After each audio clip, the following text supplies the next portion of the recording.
Hello, students. Hope y'all are doing well. Hope you're staying home, staying safe. I do want to take a few minutes and elaborate on our chapter on alcohol use. Please understand, I am not anti-alcohol, but I am alcohol and responsibility. With privilege comes responsibility, and so I think you should know all of the correct information so that you can make informed decisions. This is a topic I think that has touched all of our lives in one way or another. I know that many of you have had friends or maybe loved ones who have been killed by a drunk driver or who have been in an accident with a drunk driver or have been a pedestrian hit by a drunk driver. So there are a lot of misconceptions that I would like to clear up. But first thing is we need to talk about what a standard drink is. There's a lot of confusion about that. This is what a standard drink is. It's 0.6 fluid ounces or 14 grams of pure alcohol. So what does that translate into? Well, that's a 12-ounce beer. A beer is about 3 to 6% alcohol by volume. That is 8.5 ounces of ales and malts, which is about 6 to 8% alcohol by volume. Now you can put your craft beers in there. Some of them are going to be a little bit higher. Craft beer is sort of like the new wine tasting, if you will, at many of the breweries in the large cities, and I know that there are some in the Shreveport, Baton Rouge, Monroe area that you can do the tasting of those. But typically people don't drink craft beer to get intoxicated like they do just regular beer. Then 5 ounces of wine, which is 9 to 14% alcohol by volume. 2.5 ounces of sherry, port, or Madeira, which is 20% alcohol by volume. 1.5 ounces of brandy, which is a little bit higher than the sherry and the port in alcohol by volume, and then 1.5 ounces of hard liquor. Now your hard liquor is going to be 35 to 50% alcohol by volume. Now that's going to include your gin, whiskey, rum, tequila, and vodka. Okay. So again, remember it's 0.6 fluid ounces or 14 grams of pure alcohol. But typically, a typical serving of most alcoholic beverages is sometimes significantly larger than what a standard single drink is. Now, it's easy to understand the beer. It's easy to understand the 5 ounces of wine. It's when we get into the mixed drinks that it causes some problems. One of the examples that I like to use is a Long Island iced tea. Okay. I'm sure many of you have heard of that. It usually contains, depending on where you go, who's making it, 4 to 5 different shots of alcohol. Okay, and then it's topped off with either Coke or tea. A lot of times with mixed drinks, people say, well, I had a Long Island iced tea. Well, that is true, but how many standard drinks are in that Long Island iced tea? A typical Long Island iced tea is anywhere from 3 to 5 standard drinks. Now think about that, 3 to 5 standard drinks. Some people can drink 2 to 3 Long Island iced teas. Many times it's served in an iced tea glass. I do know of a couple of restaurants where you can get it in a 16-ounce plastic glass. That's a lot of alcohol that a person is consuming. So one Long Island iced tea is actually anywhere from 3 to 5 standard drinks. Okay. Well, we know that alcohol is not digested like food is. It's metabolized by the body. And we'll talk about that in just a moment as far as BAC is concerned. But those standard drink units, typically on average, it's going to take 2 hours for a person to metabolize one standard drink. Okay. Yes, Ms. Boyd is very conservative on that. You'll see literature where it may say less, but when you're looking at the general population, you take males, females, ethnic groups, all races into account, it's going to take about 2 hours. So let's say that you had 3 Long Island iced teas, and that's 5 standard drinks each one. That's 15 standard drinks that a person has had, times 2 hours to metabolize each one. That's 30 hours before your body is going to be free of the alcohol. Now, one of the things that happens with that is tolerance.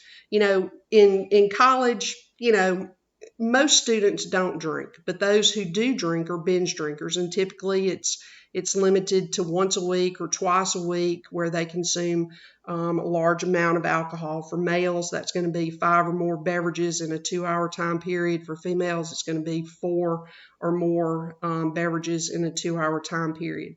When a person does that over and over, they develop tolerance, okay?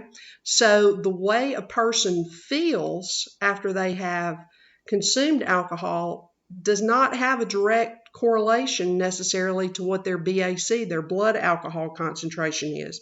Now, the BAC, the definition is the ratio of alcohol in a person's blood by weight. If you were 21 years or older, the legal BAC is 0.08. If you are under 21, the legal is 0.02. That may literally be 2 sips of a beer to get a 100-pound female to that particular blood alcohol level. So we have to talk about tolerance, and let me show you what I've done here. This is you. Let's say you've never had anything to drink, okay? You're just a straight line.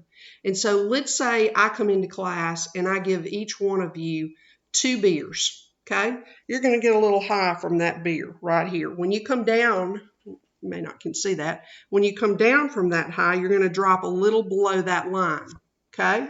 So this is 2 beers right here, okay? So I do that every day for a week. At the end of the week, those 2 beers are not going to give you a buzz. So next week, I have to come in and I have to give you 4 beers to get the same effect. So let me draw that.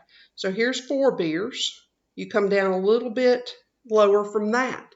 We continue on the next week. It's going to take 6 and on and on and on. Where you get down here, you have functional alcoholic, okay? They're going to actually have to have something to drink to get back to feeling normal.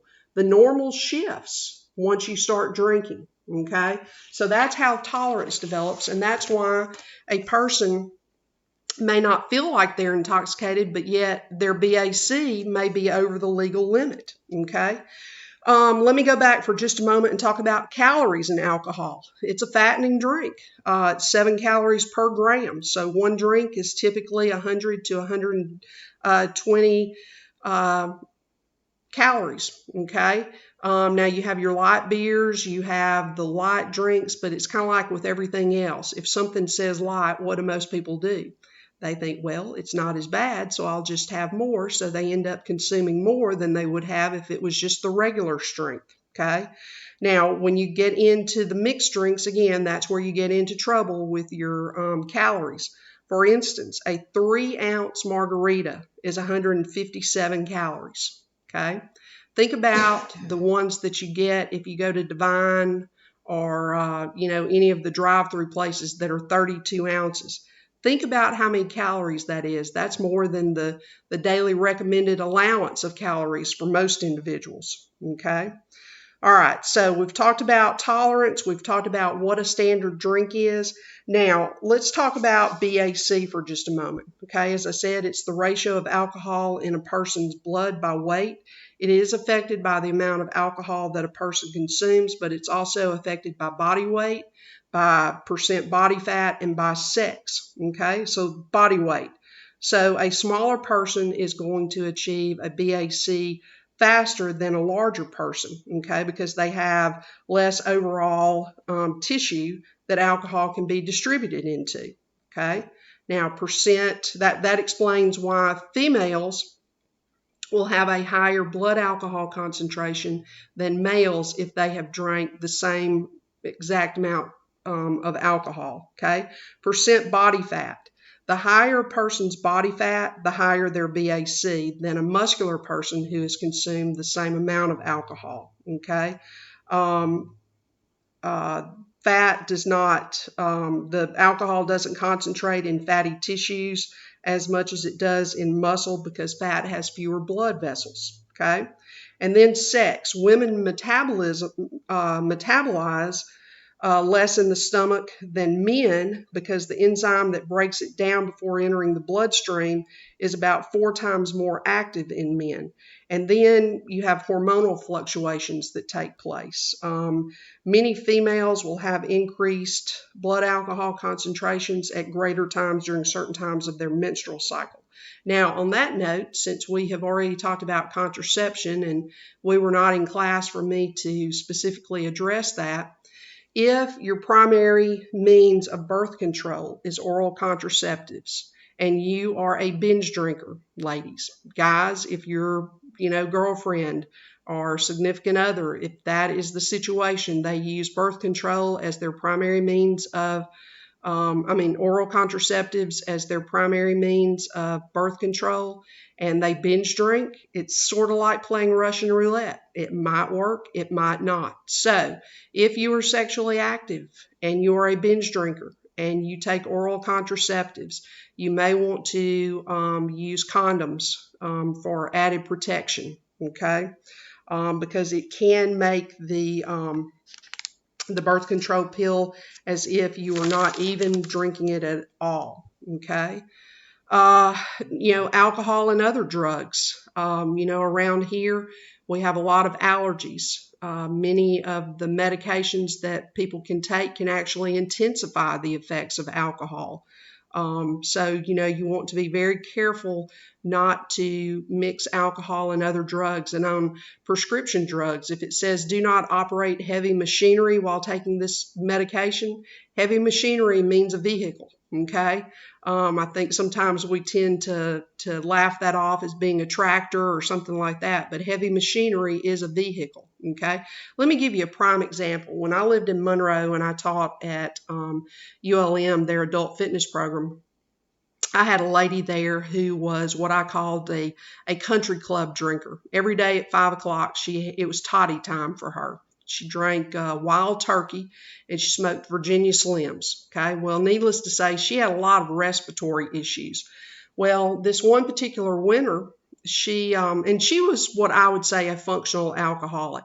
I mean, she would have 3 to 4 of those, bourbon and waters every day. If company was around, she would have more. So she developed bronchitis, was in the hospital, could not have her cigarettes, could not have alcohol while she was in there. Yes, she did suffer a little withdrawal from it. So then whenever she got out, the certain medication that she was on, the doctor told her, do not drink. Okay. Well, now this woman, she had had many health problems throughout her life. She'd even had a stroke, had recovered from that. And I think she just kind of had the mentality that, she'd been drinking for so long that it wouldn't bother her. So a friend of hers had her over for supper, made margaritas. Okay. It was not the frozen kind, just the regular kind. She had a half a glass of margarita. I mean, maybe 2 ounces, and she passed out. Well, her friend freaked out, called 911, called an ambulance, got her to the hospital. Her diagnosis was that she was legally intoxicated. The medication that she had been taking intensified the effect of the alcohol to the point that it put her blood alcohol level at about 0.2. Now think about that. She could have died from that. I thought it was interesting. Medicare would not pay for those charges for her because it was an intoxication issue. But you just don't mess with those things. Okay. Now, before we get into drinking and driving, I would like to talk about a hangover. Okay. I know none of you have ever experienced a hangover because the majority of you in this class are not old enough to drink, right? Yeah, no, I know better, guys. So what is a hangover? Okay, well, alcohol is a toxin to the body. Yeah, it's a legal toxin, but it's toxic to the body. And so a hangover is a combination of the toxic products of the alcohol breakdown, dehydration, and hormonal effects. So think about it. When a person starts drinking, within a few minutes, what do they have to do? Especially if they're drinking beer. They have to pee, right? Okay. Well, the kidneys need what to produce urine? Needs water. Well, what does alcohol do to the body? It's liquid. Is it hydrating the body? No, exactly the opposite. It's dehydrating the body. Okay. So where is it going to get water? Where are the kidneys going to get water to produce urine? It's going to get it from anywhere it can. It's going to get it from the muscles, the brain, the organs, anywhere, because our body is roughly, depending on which teacher you've had, is anywhere from 65 to 70% water. So it's going to pull water from those sources that it can, okay? So it's going to dehydrate the body, okay? So once you've had too much to drink and you have that hangover, what are the effects of a hangover going to be? Well, you're going to be sensitive to light and sound. You're possibly going to have a headache, possibly going to have nausea, going to experience some dizziness. You may throw up, you may have diarrhea. It's just all the body's way of trying to get that toxin out of the body, okay? Well, let's think about it in different terms. So liquid Drano, liquid plumber, this is always the example I use. Now, that's something that you use to unclog your sink, drain if it's stopped up. So if I were to bring that into class, how many of you would drink it? Yeah, you're saying Ms. Boyd's crazy, right? Yeah, no, you wouldn't drink it. Why? Because it's toxic. It's a poison, okay? Well, I don't want to kill you. I just want to make you a little sick, okay? So you have just a teaspoonful. What do you think your symptoms are going to be? Sensitive to light and sound, headache, nausea, vomiting, diarrhea. Sounds a lot like a hangover, right? So it's the body's way of trying to protect itself to get the toxin out of the body, okay? And then, depending on how much a person has had to drink, it can lead to alcohol poisoning, and you can look at that in your book, okay? Now, let me go back and talk about binge drinking for just a moment. Men, that's 5 or more drinks in a 2-hour time period. Women, 4 drinks, okay? Binge drinkers are 3 to 7 times more likely than non-drinkers to participate in unplanned or unprotected sex. And on that note, guys, alcohol, excessive alcohol can lead to erectile dysfunction, not being able to achieve or maintain an erection. So that can cause you some issues even at your young age, okay? No sex drive, not more likely to drive, get hurt, get injured, fall behind in school, have relationship issues with other people. So, be very careful. A lot of the unplanned pregnancies happen while people are drunk. A lot of hookups happen during that time, and as you saw with all the different methods of contraception, some of those are difficult to use if you're stone cold sober. So are you necessarily going to know if you got a nick in that condom? No, you're probably not. So, sober sex is safer sex, okay? All right, so now let's talk about drinking and driving, okay? If you know that you're going to go out, you need to have a designated driver. Now, designated drivers, many of you have probably served as one. You have an awesome responsibility when you take that on, okay? Now, what are the responsibilities of a designated driver? Well, first of all, that person is not going to drink whenever you go out, and it's your responsibility to keep your friends safe, okay? Take all of the keys before you go out, all those different things. But designated driver, let me talk to you for just a second, because, you're going to be pulling out of that parking lot when a lot of the drunk people are going to be pulling out of the parking lot.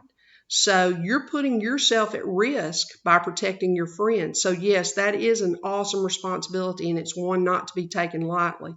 So what should you look for? In people that may be leaving the bar whenever you are, that are some telltale signs that they may be intoxicated. Well, you've always got the sloppy drunks that can't unlock their car. They're using their key fob for their dorm to unlock the car, and that doesn't happen, or they drop their keys and they keep dropping their keys.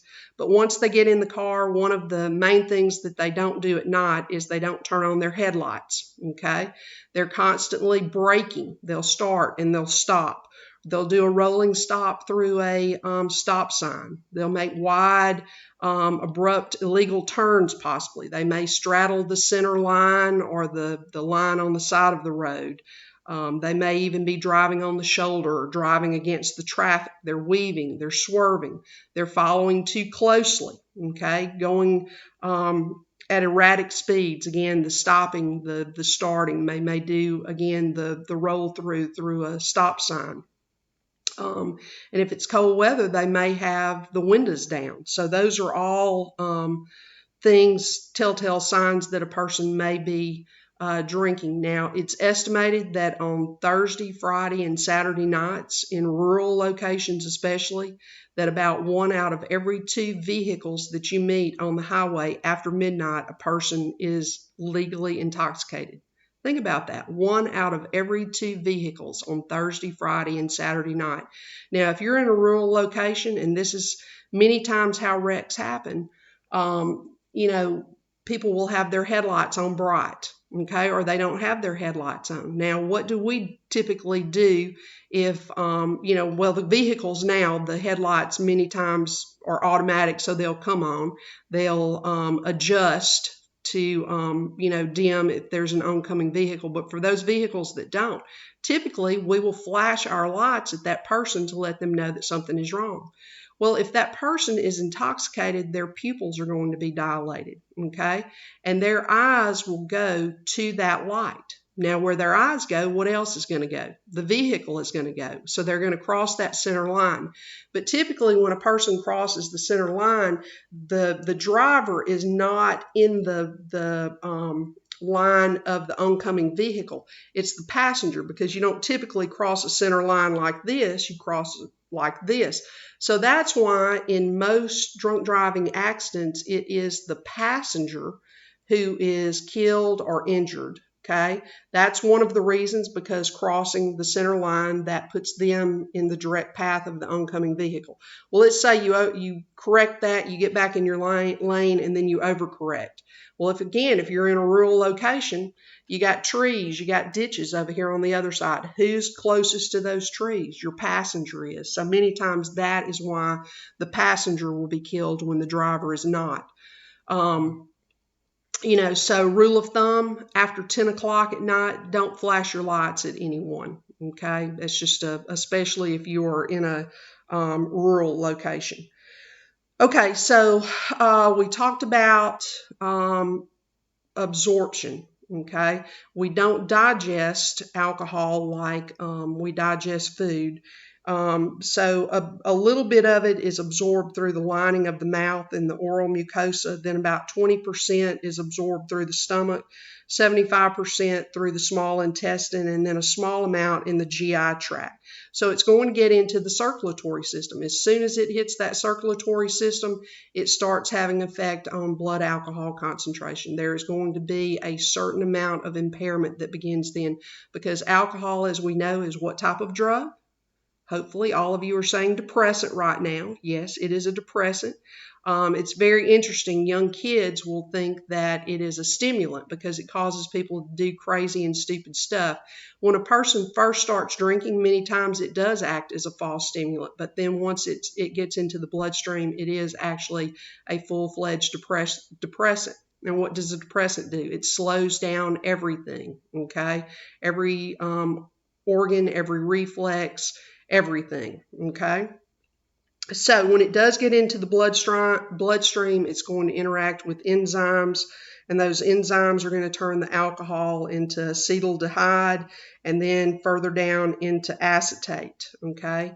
Now, as we said, women have fewer of those stomach enzymes than males do, and different individuals have different amounts of those enzymes. So, just because a person can drink a certain amount of alcohol, that doesn't mean that another person can, because the number of enzymes that we have in our body and how it's going to break down that alcohol are going to, vary greatly.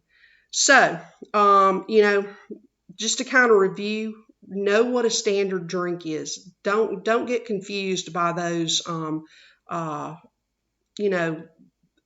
mixed drinks, okay? A Long Island iced tea, that's not just a drink. That's 3 to 5 drinks. If you have, anything that you mix like that, whenever you go through Divine and get one of those large pina coladas or margaritas, a 32 ounce. That is not just a drink. That's probably going to be about 10 drinks. Okay. So let's talk about whenever you go out. Thursday is party night at Tech. Kids always laugh when I call it Thirsty Thursday. That's what it was when I was in school here at Tech.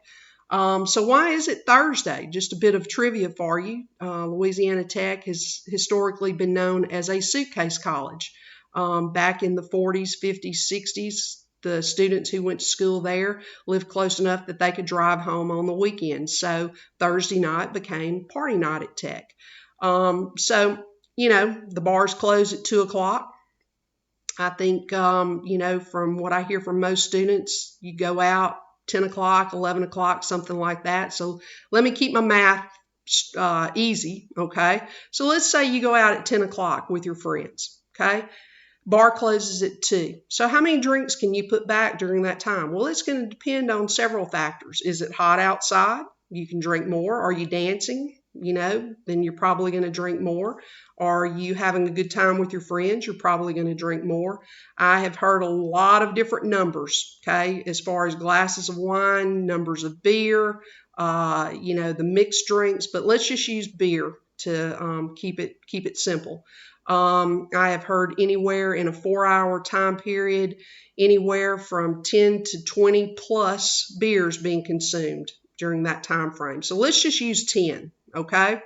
So you stop drinking at 2 o'clock. Well, your BAC is going to continue to rise after you stop drinking, okay? So please go back and reread the information on alcohol poisoning, okay, especially if a person has had way too much to drink. But let's say you stop drinking at 2 o'clock. Okay, 2 hours to metabolize every drink that you've had. That's 20 hours. Okay. Now, if you do that on a regular basis, you're not necessarily going to feel like you're inebriated, that you're intoxicated. Depends on how much that tolerance is built up. Okay.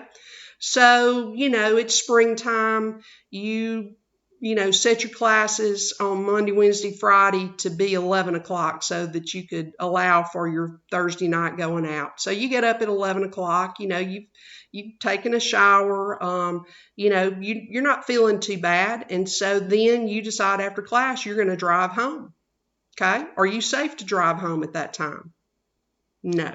Answer is no. Okay. Let's say you're driving home. You get into an accident. Someone is killed. Standard thing they're going to do BAC on everyone.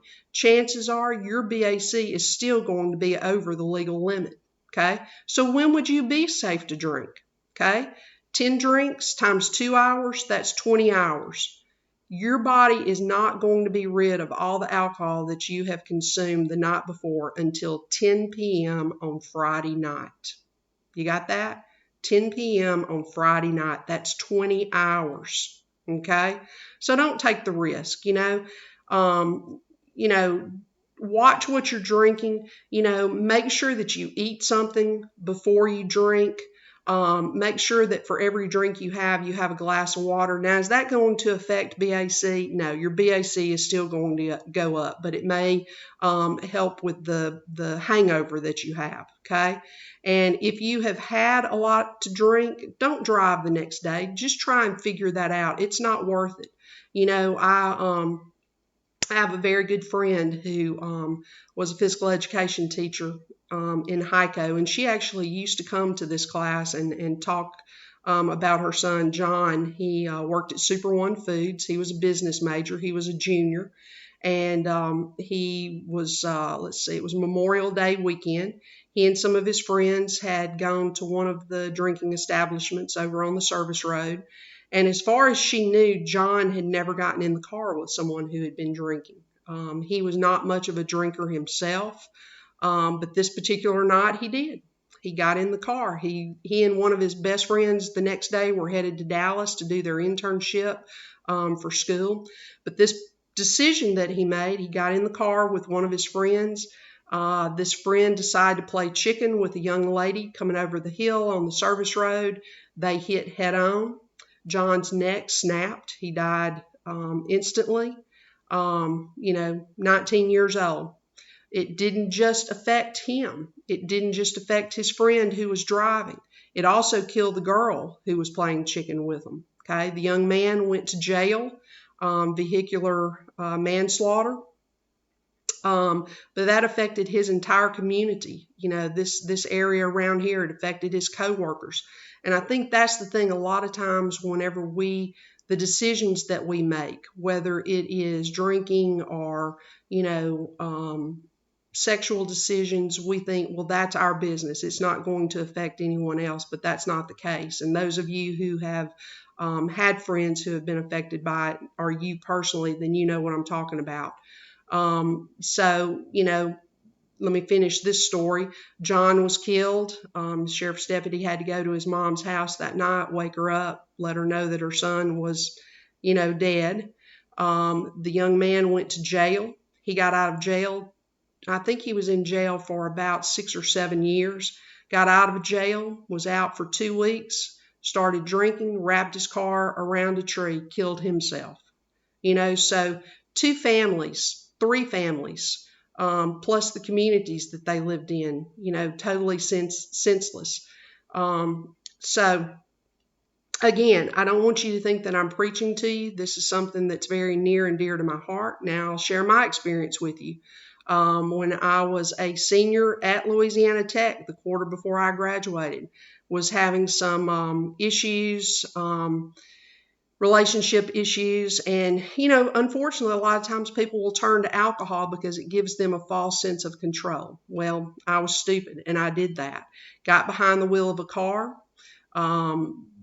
Did not have a wreck. It was by the grace of God that I didn't, because the deputy who spotted me actually could have stopped me in front of my parents' house, but he let me get on the interstate, and that was before we had the turn lane, the exit lane there at Tech Drive. Let me get on the interstate, and he stopped me there. And, it's not any fun having your fingerprints taken and your mug shot taken, and losing your license and having to get a hardship license and having your insurance canceled, and it's a lot of stuff. And now those of you that are going into some type of allied health field, or actually most of the different professions you go into, they're going to pull your criminal record. And if you have a felony, that may prevent you from getting some jobs, especially if you have a DWI or a DUI. If you're going into healthcare profession, they may take a look at that, and it's going to stay on your record for 7 years. Yes, you can get it expunged, but it costs a lot of money to do that. I learned a lesson there. Never got behind the wheel of a car again when I had been drinking. Didn't drink for a long time after that. When my son was coming along, I told him, I said, you're going to be in situations with your friends where you're going to be tempted to drink. If you do that, you call me. I will come pick you up. No questions asked. I would rather do that than, you take the chance of driving home and a sheriff's deputy come into my house at midnight to let me know that you've been killed. We lived in a small place, and you know how it is. Some of you that live in small places, people know what you've done before you even thought about doing it. Well, that's kind of how it was. And so I told him that if I found out he had ever gotten behind the wheel of a car whenever he had been drinking, that he would have his car taken away, and it would be his responsibility to get a ride until he could afford a vehicle of his own. That's how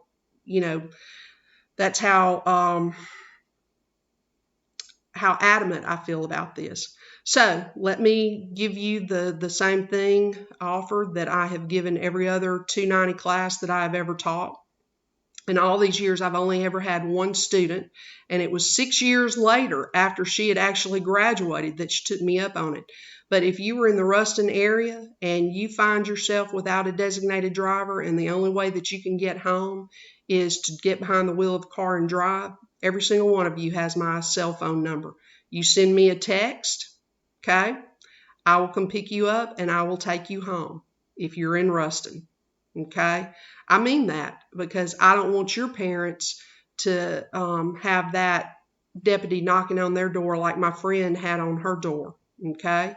So just remember that. I mean that from the bottom of my heart. Again, I'm not preaching to you, but with responsibility, with privilege comes responsibility, and it's about understanding and having the knowledge to make those responsible decisions. So y'all take care. See you later.